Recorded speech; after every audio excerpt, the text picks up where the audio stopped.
Hola, hola, hola. Buenas tardes, señoritos y señoritas. Bien,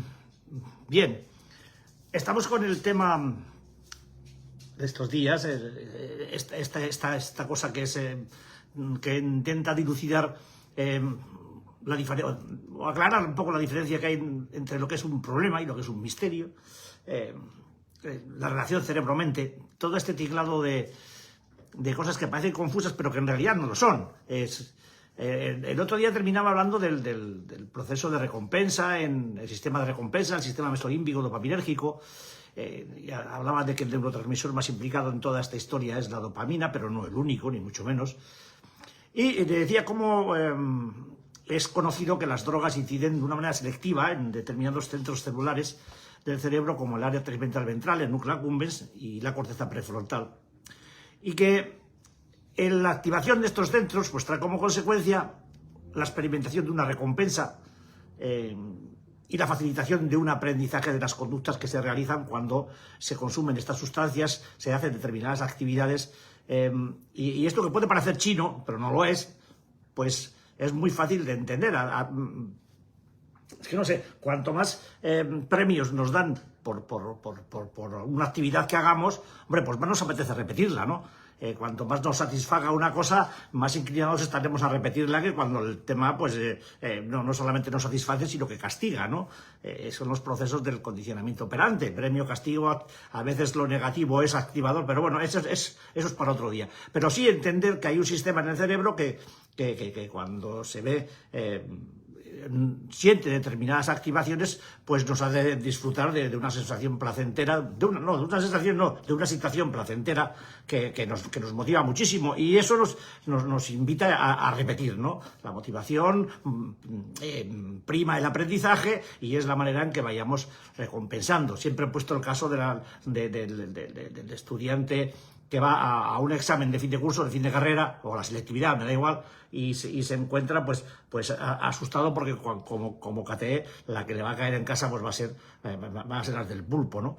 Y por otro lado, un compañero de él que está en la misma situación, pero que tiene un entorno que siempre ha sido comprensivo con su capacidad de estudio y que se siente pues comprendido y motivado a hacerlo, ¿no? Lógicamente esa persona no va a ir al examen en la misma, con la misma tensión nerviosa que el otro, ¿no? El otro va acojonado y este pues va si no relajado, va motivado, que es como tiene que ir, y a la espera de que si saca adelante el tema o no lo saca, pues desde luego un castigo no va a recibir, ¿no? Y eso en sí mismo ya puede ser un premio, o algo que ayude a la gente a motivar. Hay otros que se motivan pues a base de tortas, como por ejemplo algunos que yo conozco, pero bueno, entre ellos yo, pero bueno, ¿qué vamos a hacer?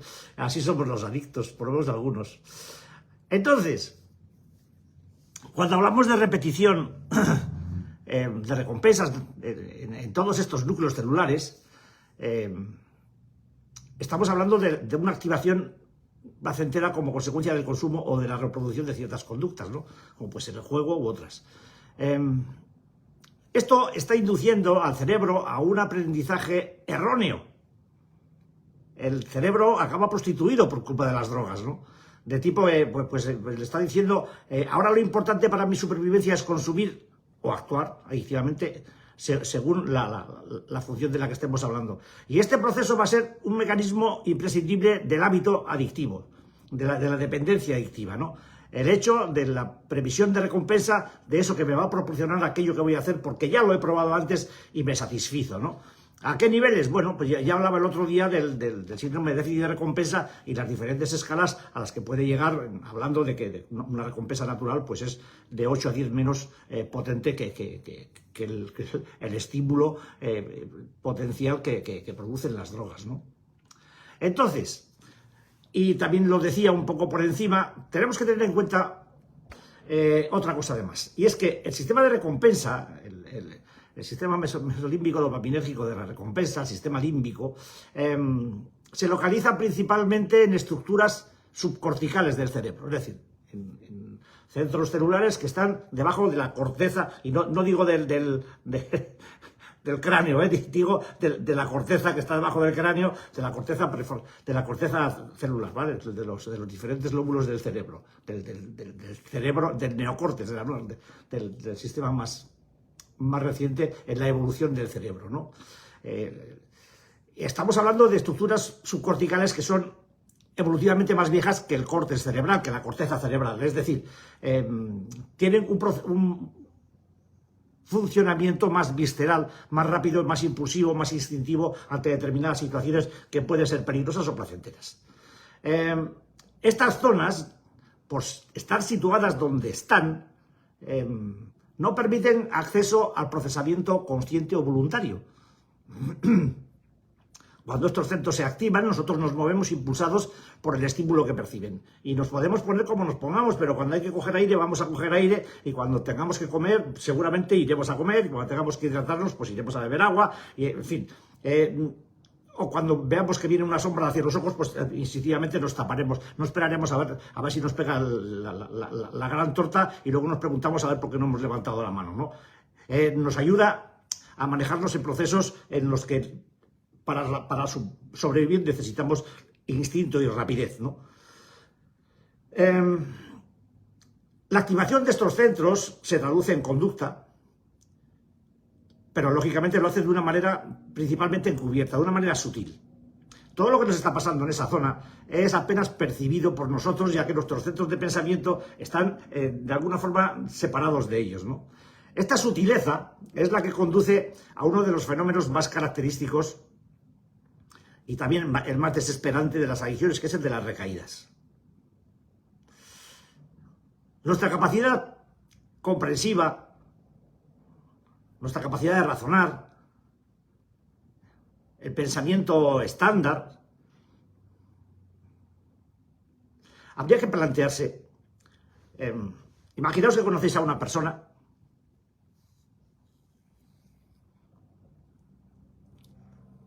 que se podría decir que hace todos los esfuerzos habidos y por haber,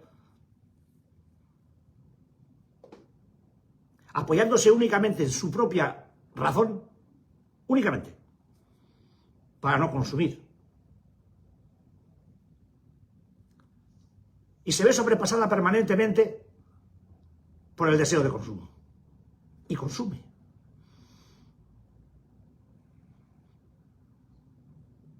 Yo hablo mucho con esta persona y es una de mis asignaturas más desesperantes porque no consigo.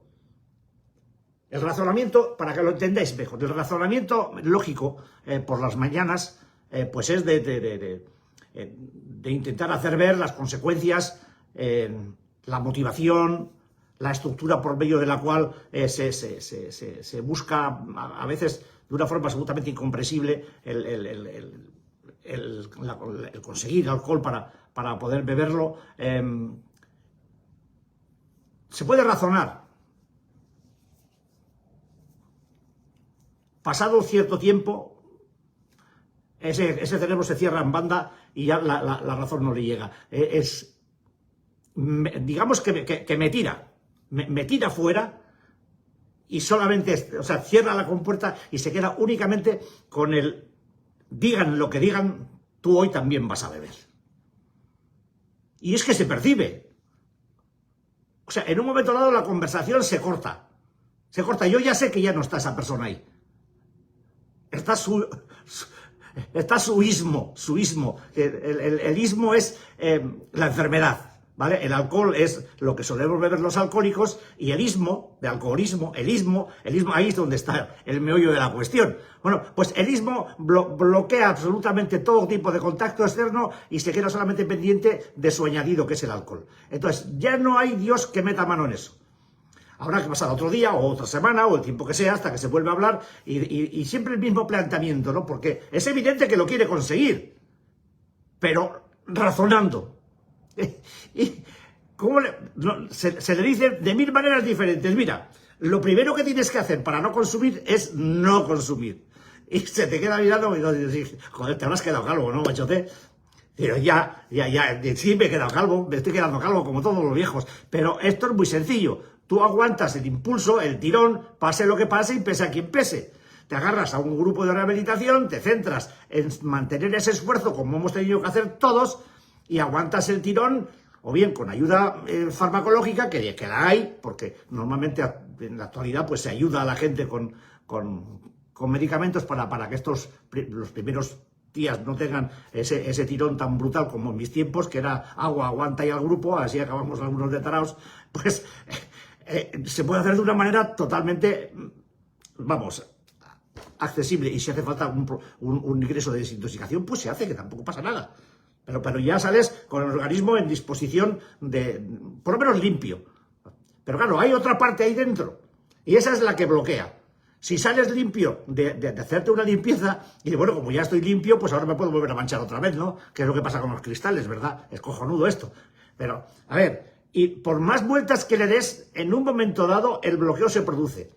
¿Por qué es entonces el proceso de rehabilitación lo que consigue que la gente deje de consumir? Pues porque es un gota a gota, nunca mejor dicho, continuo y permanente, machacón, en el que cada día o cada semana o cada mes se van repitiendo y repitiendo y repitiendo conceptos y temas claros que hacen que una mente obtusa, totalmente confundida, ofuscada por el consumo de tóxicos, que vive más pendiente de la satisfacción celular del consumo porque es más rápida y requiere menos esfuerzo, pues esas pequeñas satisfacciones de la rehabilitación en el día a día, el contacto con la gente del grupo, esa situación anímica que se produce cuando estás con gente que ha consumido pero ya no consume, todo ese contacto, toda esa historia es la que hace que un cerebro tan hermético, tan cerrado a todo lo que se intenta transmitirle, pues se vaya poco a poco abriendo y empiecan a entrar cosas, ¿no? De hecho, estoy hablando de personas que estuvieron aquí antes y lo consiguieron, porque lo consiguieron, estuvieron pues periodos de un año o más, en algún caso, de los que estoy hablando yo, sin consumir, y ahora se ven incapacitados para parar, para contenerse. O aparecen y desaparecen, andan viniendo, se van, vienen, se van, vienen, se van.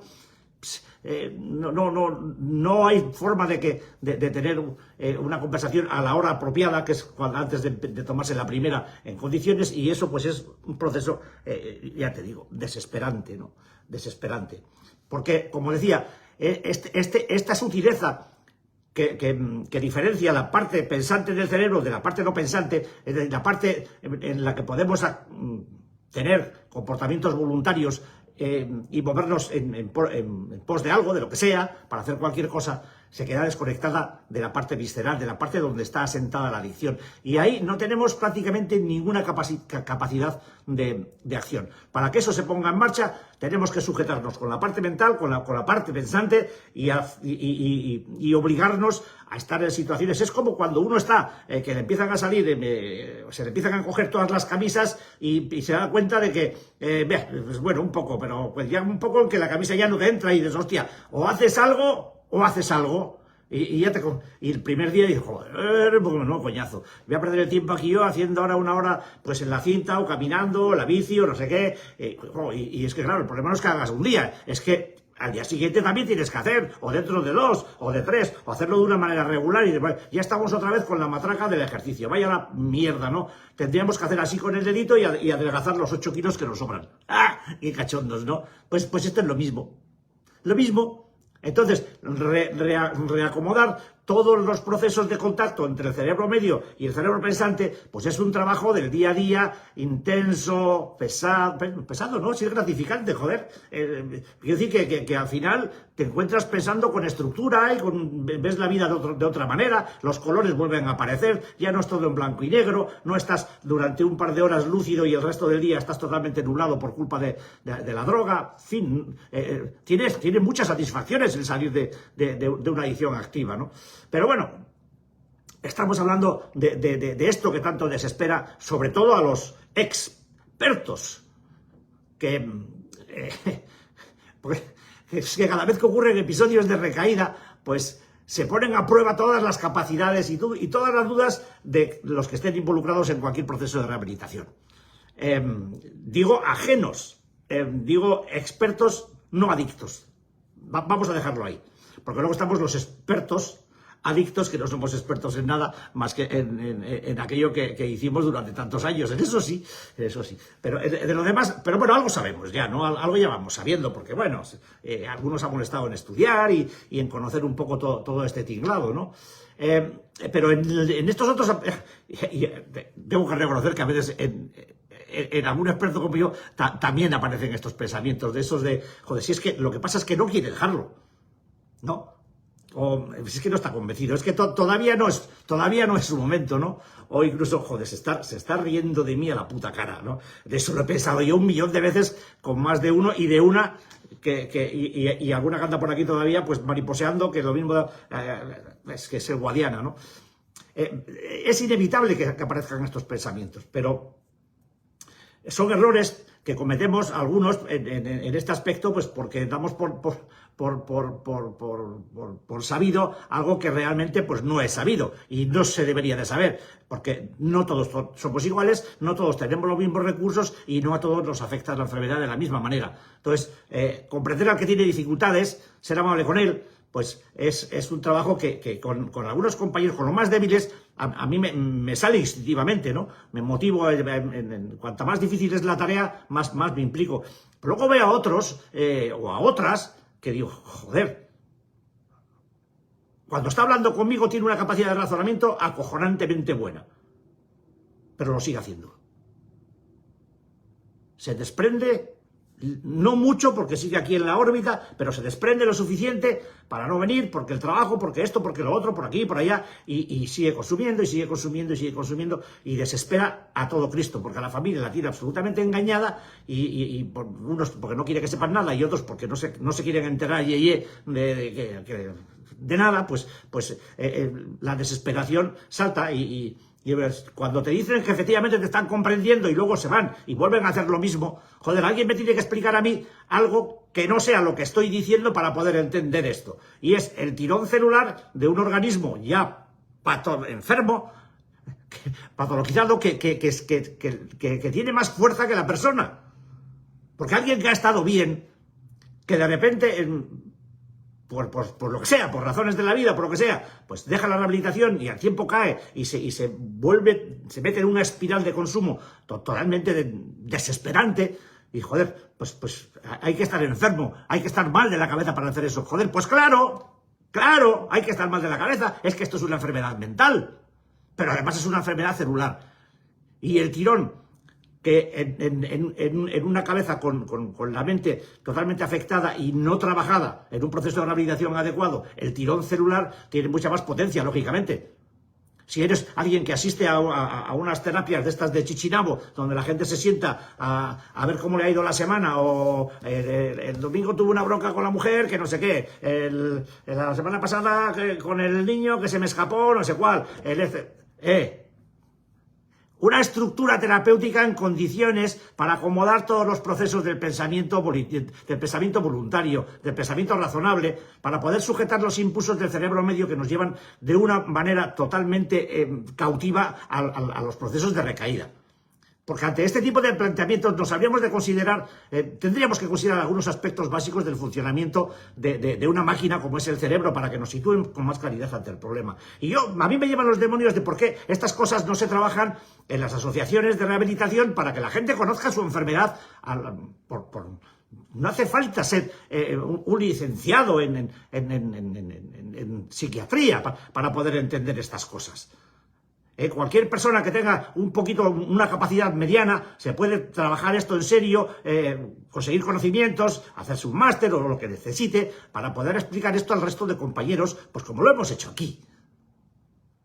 Desinteresadamente y punto pelota, porque los que estaban aquí cuando yo llegué lo hicieron por mí. Pues por la misma razón, intentando mejorar con los conocimientos, pues vamos haciendo las cosas. El cerebro humano tiene, dicen, alrededor de unos 86. Un día nos dijo un amigo, un neurólogo aquí, decía, parece que se ha molestado alguien en contarlas, tiene 86.000 millones de neuronas. Aquí dentro. Si cogéis una hoja doble de periódico y la arrugáis, es el tamaño donde están alojadas 86.000 millones de neuronas con sus correspondientes dendritas, conexiones y demás, que llegan a ser de 1 a 11.000 conexiones, unas entre unas y otras. O sea, es algo absolutamente alucinable. Coged una hoja de periódico y arrugadla al más o menos este tamaño, que es lo que viene a ser el cojoroto que tenemos aquí dentro. Y no os voy a decir 86.000 millones. Os voy a decir 860 alfileres. Colocadlos. O mejor, 1800 alfileres. O mejor, 8600 alfileres. A ver si hay alguien que sea capaz de coger en una cosa de este tamaño, o compraos un cerebro de estos de plástico que venden en los chinos, por decir algo, ¿no? Y meterle 8600 alfileres. Luego mirad a ver si le podéis meter 860.000. Hostia, eso ya va a ser más complicado, ¿eh? ¿Vale? Bueno, pues luego pensad en meterle 8.600.000. 8.600.000 alfileres. Separaditos, que no se toquen. Justo con un espacio muy chiquitito, muy chiquitito. Es que voy a ser 1 o 2 nanómetros. Algo muy pequeño, muy pequeño, muy pequeño. Pues, bueno, pues más todavía. Meterle 86.000 millones, que no sé cómo se puede contar tanto, de alfileres. En perfecta armonía. Trabajando precisamente para ayudar a sobrevivir al cuerpo donde habitan. Joder. A ver. Hablamos de interconexiones, como digo, de 1 a 11.000 por célula, que conforman circuitos cuya activación, pues, guía nuestro cuerpo, nuestras conductas, nuestros pensamientos. Y en el que lo extraordinario es precisamente que nuestras conductas, lo que hacemos, está permanentemente modificando los patrones de conexión interneuronal. Es decir, que estamos modificando los circuitos del cerebro. Es como un enorme árbol de Navidad, pues de no sé cuántos pisos tendría que tener, con 86.000 millones de bombillas. Esto se lo preguntamos al alcalde de... el capullo el alcalde de... ¿Lo diré? Ahí... de Galicia, joder, de Vigo. Me he tenido que acordar del Celta para acordarme de Vigo. Hay que joderse. ¿Cómo tengo la cabeza yo también? Pues seguramente sabe lo que son 86.000 millones de neuronas, las que le faltan a él, precisamente, ¿no? Pues de repente, un subconjunto de bombillas de estos 86.000 millones, pues empieza a parpadear sincronizadamente, y vamos a imaginar que ese es un circuito cerebral, ¿no? Y acto seguido otro que está conectado con él, pues hace lo propio, y así otro, y así otro, y así sucesivamente, ¿no? Este ejemplo, pues se podría corresponder, por ejemplo, con una conducta organizada, como puede ser el reconocimiento de una cara entre cientos de ellas. Es decir, un día que vas al fútbol, a los que todavía tengan humor para meterse en un campo con... bueno, lo voy a dejar ahí. Vais a un partido de fútbol y, pues de esto que suele hacer la gente, antes de que empiece el tema, pues estás haciendo una revisión por ahí por las gradas y de repente ves en una tribuna, pues le ves a Segundo y a uno del Madrid que se llama Rodrigo, y dice, pero estos dos que hacen aquí juntos. Pero bueno, entre 30 o 40.000 personas, tu cerebro distingue 2 caras conocidas. Es decir, tus circuitos neuronales tienen ya registrado que esas caras son amigas tuyas y las conoces, y aunque las veas en un entorno no habitual, pues dices, oiga, lo conozco. Lo conozco. Me ha venido ahora el concurso nuevo que hay en la tele, que a mí me hace mucha gracia. Lo tengo, lo dudo, o ni idea, lo dudo, lo tengo, ¿no? Algo así. Pues eso, lo tengo. Te hacen unas preguntas rarísimas, porque algunas son, vaya, pues de fácil, pero otras dices, y alguien dice, lo tengo. Pues, ¿qué ha pasado en ese cerebro? ¿Se ha encendido un circuito? Porque su memoria le ha enviado la señal de que él sabe esa respuesta. Y la dice, lógicamente la dice, ¿no?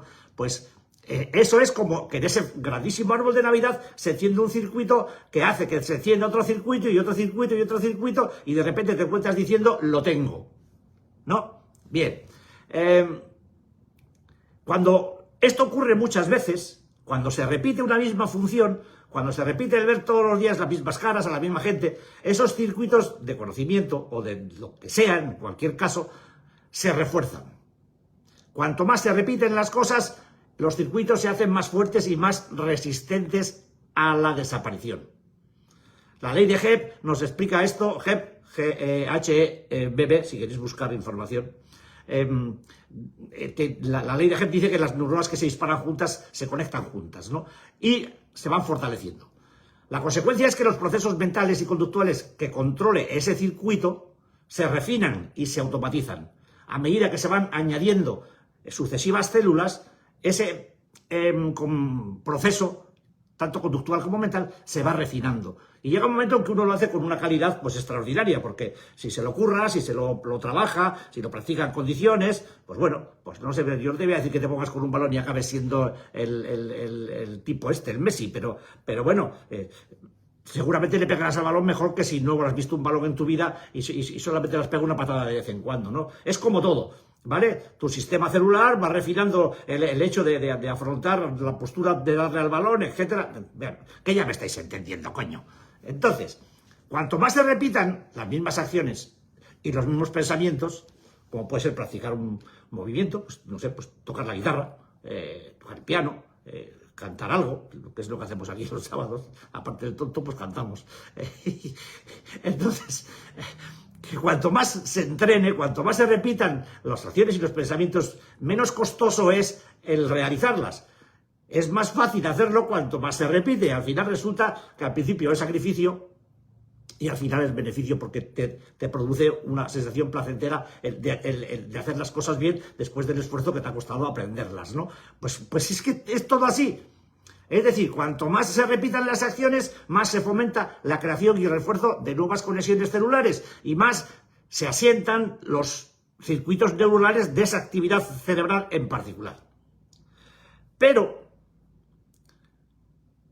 por el contrario, si los circuitos no se utilizan, si se dejan de utilizar, las conexiones no se van a ver reforzadas, sino que se van a debilitar lentamente. Y puede que incluso alguna llegue a perderse. ¿Cuántas veces has querido acordarte de determinada situación y te has dado cuenta de que se me ha olvidado? Necesitarías un estímulo, una nueva señal para referenciarla y poder echar mano de ella en tu memoria, pero no la tienes. Pues que la ley del uso, que yo suelo comentarla mucho aquí, ya que estamos hablando de leyes, la de Kepler es una, pues la ley del uso es otra, que no sé de quién es, pero yo lo utilizo mucho. Dice que lo que no se usa, se pierde. Lo que sea. Si estás acostumbrado a usar la mano izquierda para hacer determinado movimiento en la cocina o esto, para conducir, es igual. Si no lo usas, al final lo pierdes. Hace 20 años que no montas en bicicleta, súbete. Prueba. Que sí, que vas a andar. Pero te va a costar coger el... Ya me entendéis, ¿verdad? Pues bueno, pues eso. Ante una adicción... ¿cómo estamos de hora? Uy, sí, ya se me ha ido esto. Bien, ante una adicción comprobamos que las actividades de consumo o de conducta, en el caso de las conductuales, de las actividades conductuales, se repiten pues centenares o miles de veces antes de que una persona pierda el control. Yo no sé cuántos vasos de cerveza me habré tomado en mi vida activa, pero hostias, miles, unos cuantos miles seguro. Durante ese tiempo, todos mis circuitos cerebrales implicados en el asunto, se exponen a un conjunto de situaciones estimulares, como puede ser determinados bares, determinadas caras, determinados sitios, determinadas cosas, determinadas tensiones o distensiones, determinadas risas, determinadas partidas, determinados no sé qué, todo un montón de estímulos alrededor del puto vaso de cerveza, ¿no?